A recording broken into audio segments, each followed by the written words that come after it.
Também, com o tempo, chegamos até a experimentar, trazer produtos lá do Carinhanha, tal era a fartura lá, para vender em Belo Horizonte.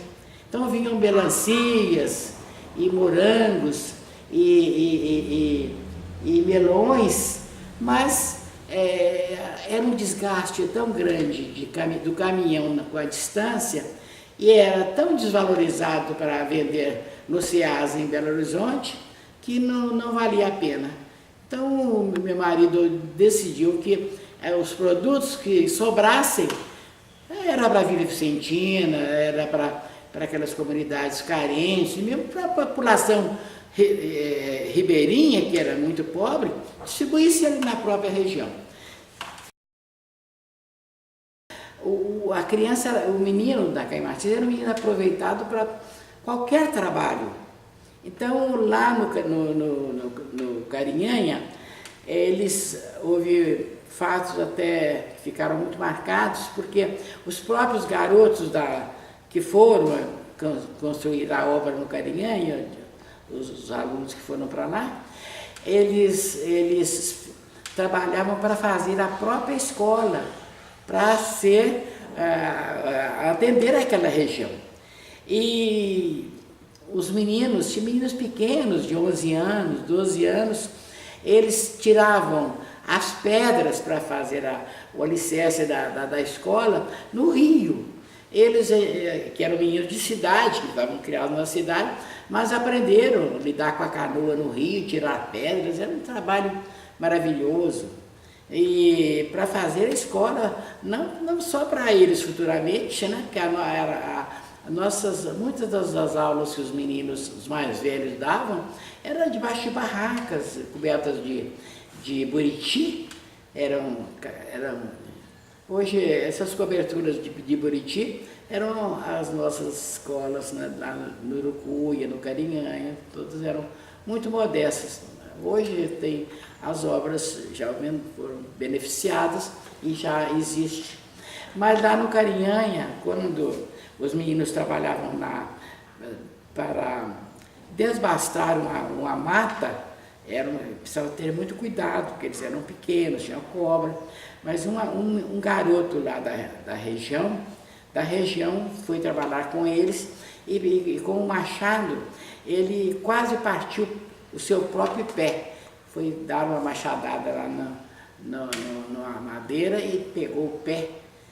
E os próprios meninos, 2 enfermeiros nossos da Caio Martins, Luciano e Mauro. Luciano e Domingos Sávio, fizeram um trabalho no pé do menino, tão bem feito que eles tinham um curso de enfermagem. E já foram preparados em Esmeralda para trabalhar na farmácia lá no Carinhanha. Que quando levaram, eles tiveram preocupação, fizeram o trabalho, mas tiveram preocupação. E viram a necessidade de levar para um médico do outro lado do rio, na Bahia. Então procuraram um médico muito atencioso. O médico falou: mas vocês fizeram esse trabalho? Quer dizer, prepararam, engessaram, aquela coisa toda. E os meninos disseram: nós fizemos. Ele falava com os meninos: vocês são meus nobres colegas, são médicos como eu. Os meninos ficaram satisfeitos, né? E assim eram os trabalhos, atendia os próprios meninos, quanto mais eles cresciam, mais eles se desdobravam os trabalhos em favor da comunidade. Eu acho hoje o Estatuto da Criança com muitas falhas. Quando se fez esse estatuto, a pessoa que o preparou até mandou me chamar e falou comigo sobre o estatuto e disse assim: olha, dona Márcia, tem muita coisa do Coronel Almeida e tudo da Caio Martins aqui dentro, mas eu não aprovo muitos dos itens que estão lá dentro. Por exemplo, isso da criança não trabalhar é um absurdo. Qual pai, principalmente o pai do meio rural, não aproveita o seu filho de 8, 10 anos para ajudá-lo a trabalhar no curral, tirando leite. Qual pai, um pai fazendeiro mesmo, não leva o filho para andar a cavalo, para olhar como estão as plantações, fazer a vistoria numa fazenda? Qual mãe hoje em dia que não aproveita serviços domésticos da criança, até do menino mesmo, para trabalhar dentro de casa colaborando com a limpeza da própria casa, trabalhando zelando por uma criança menor. Então o trabalho da criança é um trabalho santo, um trabalho natural. A criança não pode crescer com 10, 11, 12 anos sem fazer coisa nenhuma. É um absurdo. Lá nós vimos na Caio Martins aqueles meninos pequenininhos, como gostavam de trabalhar, sabe como que é? Com um ralinho desse tamanho, quer dizer, aquele baldezinho pequenininho, ele jogando a água na planta. É lógico que ele não estava encarregado de cuidar daquele canteiro, mas ele achava que ele estava ajudando. Então, educar a criança é educar fazendo. A criança fazendo aquilo que ele pode fazer. Não é na marcenaria, eu ia dizer isso, vocês não tenho tempo de dizer, mas na marcenaria era uma atração interessante da criança para a marcenaria. Mas a marcenaria era dividida em duas partes, porque uma parte era perigosa para a criança. A outra, os meninos brincavam de fazer carrinho de boi, fazer banquinho. Então o trabalho da criança é necessário até para a formação dela, até para que ela escolha aquilo de que ela tem vontade de fazer, qual é a sua, ela mesma descobre a sua própria vocação. É um erro, não sei como eles concebem uma coisa dessa. É porque são pessoas que nunca lidaram com criança. Quando eu acho um absurdo negar a atividade natural da criança de gostar de trabalhar, e hoje, pela lei, ela não pode mais trabalhar, isso é uma coisa que não se devia estar escrito, porque é um erro, não sei a pessoa que teve essa ideia, mas é natural. O menino, ele trabalha e estuda, porque quando numa cidade, por exemplo, que ele não tem, como nós tínhamos em Caio Martins, nós tínhamos as nossas hortas, nós tínhamos as nossas oficinas, quer dizer, o menino, ele não só se profissionalizava, como também estudava. Mas como, por exemplo, Belo Horizonte, Rio, São Paulo, os meninos vão para a escola, lá na escola não há trabalho para ele. Não há trabalho porque não há criatividade dentro da própria escola. Põe uma oficina, uma tipografia dentro de um colégio, de uma escola primária, põe uma pequena oficina de bombeiro para atender aquelas necessidades da escola. Tem tanta escola carente na zona rural, meninos que até gostam de trabalhar, mas não tem criatividade para criar pequenas oficinas dentro da própria obra. As escolas são áridas, o menino entra para lá, não vê muita televisão, e a televisão é maravilhosa, mas é uma faca de dois gumes. Ela não só educa, como ela destrói também, porque a criança vicia na televisão. Hoje em dia, o computador, a tecnologia avançou muito e a criança está se encaminhando só para a tecnologia. Ela não tem tempo nem de pensar, ela não pensa.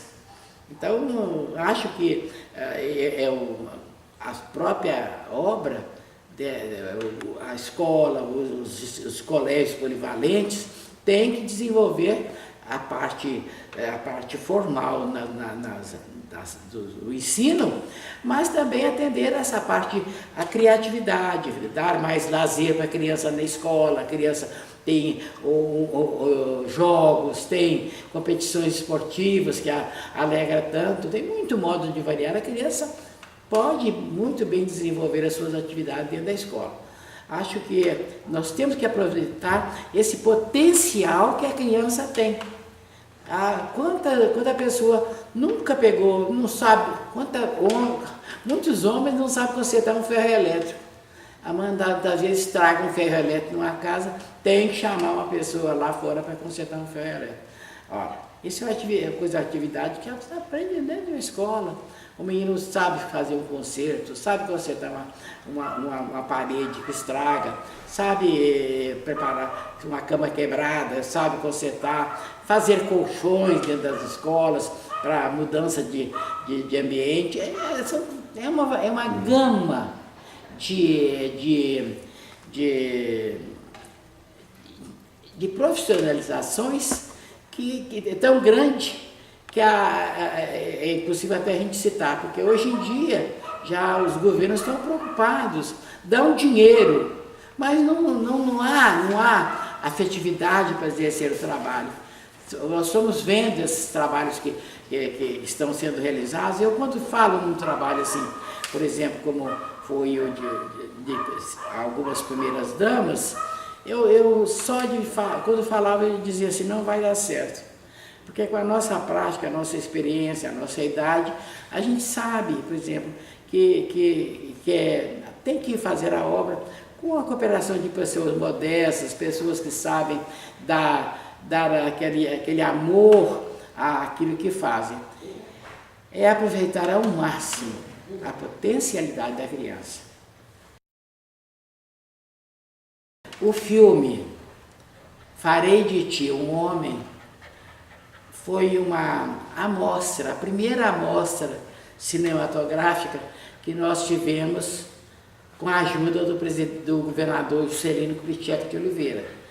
Esse filme foi feito com a intenção de mostrar com a simplicidade da obra da Caio Martins, e já atendendo ao município de Esmeraldas, depois Pirapora, depois Carinhanha, porque nessa época nem havia ainda os outros 3 núcleos, Januária, São Francisco e Urucuia, para mostrar como um trabalho feito por crianças conseguiu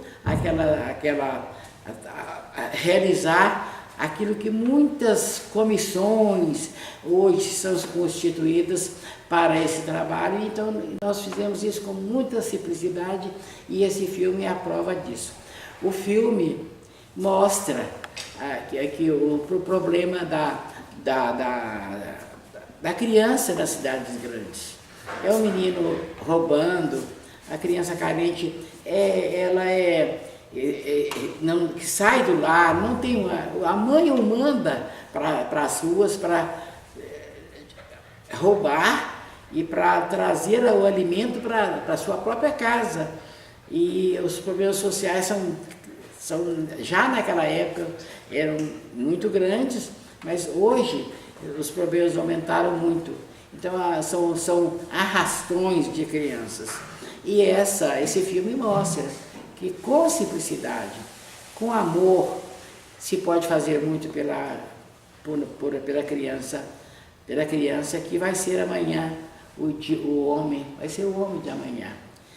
E eu queria dizer o seguinte, que as obras sociais hoje, as mais importantes, estão se fechando, as FEBEMs estão se fechando, porque não dão uma atividade às crianças, os homens não têm moral para dirigir a obra.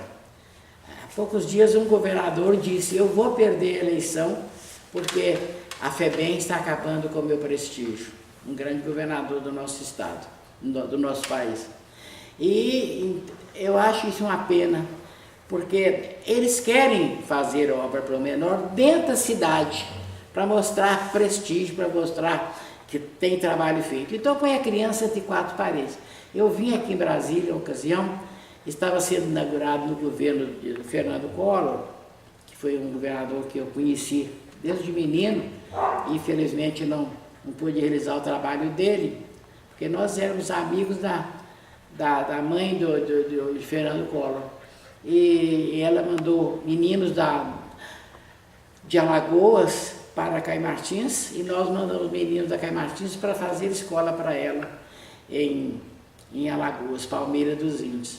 Então, foi assim uma troca, e nós ajudamos o Estado. E o presidente, o Collor, na época, criou uma obra aqui, SIAC. Eu estive lá na obra depois, nem sei se ele era ainda presidente, não me lembro. Mas quando eu vi aquela obra monumental, aquelas paredes de cimento armado, aquela beleza, era Semana Santa. Tinha 16 crianças dentro da obra. Por quê? Ele não ia ficar preso dentro no meio daquelas paredes, pareciam muralhas para ele. Não tinha um campo de futebol, não tinha água para ele nadar, não tinha atividade nenhuma ali dentro. Só tinha um galpão. Eu perguntei à moça, o que esses meninos fazem? Eles jogam futebol, já estava lá o campo de futebol, e batem bola o dia todo. Falei, fiquei muito triste, foi uma pena. Não sei se esse monumento que era aquele órgão, o que é feito lá dentro. Não, acabou. Mas aqui em Brasília, por exemplo, nós criamos a Granja das Oliveiras, a Escola Luiz Fernando, e já no sistema Caio Martins. Os meninos trabalhando, os meninos nas oficinas, os meninos plantando, os meninos se alimentando da própria obra. Criamos o nosso sistema aqui. Aqui em Brasília não tem razão de errar, não, porque deixamos a nossa semente lançada aqui. Eu escrevi esse livro que está em minhas mãos, que é Semeando e Colhendo, com o objetivo de dar a minha última orientação àqueles que se dedicarem à obra da criança. O motivo porque ele foi escrito foi o seguinte: o meu marido, Manuel de Almeida, gostava muito de falar sobre a obra, mas nunca teve tempo de escrever sobre a obra. Os ex-alunos também, alguns escreveram, mas eu precisava dar a palavra final para contar isso que eu falei aqui.